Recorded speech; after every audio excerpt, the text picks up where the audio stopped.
ጥሩ ያመጣል። የባሰ ነገር የሆነ ነገር አድርጎ የማይሆን ውስጥ ማግኘትን አልፈልግም እና ያ ነው ትንሽ የሚያሳስበኝ እንጂ ደህና ነው። ደህና መሆን ደህና ነው። አግኝቼዋለሁ። አየር ላይ ነው እንግዲህ እንዲህ ይዤብሃለሁ ብላ ከዳኒ ጋር የተሳለቀችበት ቀን ነው ደውዬ ለማግኘት የሞከርኩት እሱን እና አንዳንድ ነገሮችን አውርቶኛል። መዋት ያለበትን ብያችሁ ነበር፣ አልሰማችሁኝም። እኔ ተናግሬ ነበር ምናምን አለኝ። እኔን ግን እሷን ግን በጭራሽ እንደዛ አልጠብቃትም ነበር። አሁን እሷ እኮ ትዳሯን የመለሰች ነው የመሰላት። አሁን በቃ በእሷ ቤት በቃ አስገብቼው ይኖራል ነው። ግን አጥተዋለች። ትናንት እንደተናገርኩትም ለምንድን ነው ያጣችው? ወንድ ልጅ ክብሩ ላይ አይደራደርም፣ በጭራሽ አይደራደርም። ዋና የወንድ ልጅ እንትን ክብሩ ነው።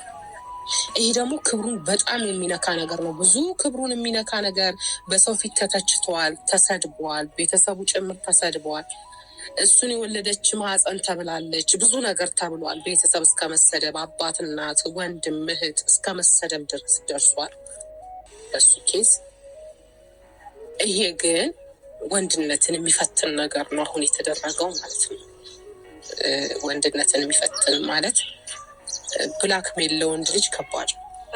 ብዙ ጊዜ ሴት ልጅ ሲደረግ ነው የምናውቀው፣ የምንሰማውም እንደዛ ነው። ግን አሁን ወንድ ልጅ ሲደረግ ያማል፣ ከባድ ነው በጣም ጊዜ በጣም እኔ እንጃ። እኔ እንዴት ልበልሽ፣ እኔ በሰማሁ ሰዓት በጣም የደነገጥኩት። ምክንያቱም ከሷ እኔ ምን ጭራሽ እንደዚህ ታደርጋለች፣ በእንደዚህ አይነት መንገድ ትሄዳለች ብዬ ጭራሽ አላሰብኳት ልጅ ናት። ሲቀጥል ደግሞ የሄርሜላን ስንል የእሷ እንደዚህ መሆን በጣም ከብዶኛል እውነት። አሁን እኔ የሚያሳስበኝ ከምንም ከማንም በላይ ይህን ነገር በእንደዚህ አይነት መልኩ ይችል ይህንን ልጅ ይዛው ማስቀጠል ትችላለች? አችልም። ለምን መሰለሽ? ይሄ መንገድ መጥፎ መንገድ ነው የመረጠችው። አሁን እሷ በቃ ቤቱ በግዳ እልህ ነው ይመስለኛል። ከሄርሜላ ጋር እልህ ነው እየተጋቡ ያሉት፣ አሸነፍኩ ለማለት ነው እንጂ ከልቧ እሷ ማምናበት አይመስለኝም።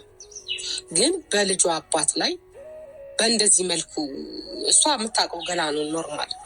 ግን ለሰው እየዞረች ማሳየቷ ነው ትንሽ የከበደኝ እና ያስጠላኝ። አሁንም ቢሆን እኔ ለሰው ልጅ ክፉን አላስብም። መድኃኔዓለም ልቦና ይስጥ ነው የምለው። ወንድሜ ደግሞ ከገባበት መድኃኔዓለም ያውጣው። ግን እሱ ላይ ያላትን እምነት አታለች። ገባሽ? ትልቁን ነገር ነው እንትን የተጋፈጠችው እና ምን እንጃ አላውቅም። እኔ ከእንግዲህ እሷን አምኖ ወደ ራሱ ይመለሳል ብዬ አላስብም በጭራሽ። ወደ እሷ እንደዚህ ምናምን አላውቅም። ልክ ነሽ። ነገ ምን ይፈጠራል አላውቅም። አይ ልክ ነሽ ያስብላል። በነገራችን ላይ ቤተሰብ ምክንያቱም በጣም ነው የተሰበረው፣ በጣም ነው ያዘነው። እሱ ብቻ አይደለም። ቡዜንም ዛሬ ማግኘት የፈለግኩትኝ የተሰማት ስሜት በጣም ከባድ ነው። በጣም አዝናለች። አብሶ እሷ እኔ ቅድምም ስናገር ነበር አንቺ ከመምጣትሽ በፊት እና በጣም የሚያስከፋ የሚያሳዝን ነገር፣ ማናችንም ከእሷ ማንጠብቀውን ነገር ነው። ሲቀጥል ደግሞ እዚህ ጋር ልጅ የተባለ ነገር አለ። የልጅ አባት ነው ይሄ ሰውዬ። ቢያንስ የእሱን ገበና እንዴት አወጣለው ብላ እንኳን አላሰበችም። ሲቀጥል ደግሞ ያን ነገር እኮ ለራሷ ብቻ ብትጠቀመው አሪፍ ነበረ። ግን አልፋ ተርፏ ዳኒ ጋር ሄዳ ሄርሜላ ጋር የሆነ ነገር እልህ እኔ እንደዚህ ነኝ ምናምን ነገር በቃ እንደ እንትን ነው ጀብድ እንደሰራች ነገር ነው ይታያት።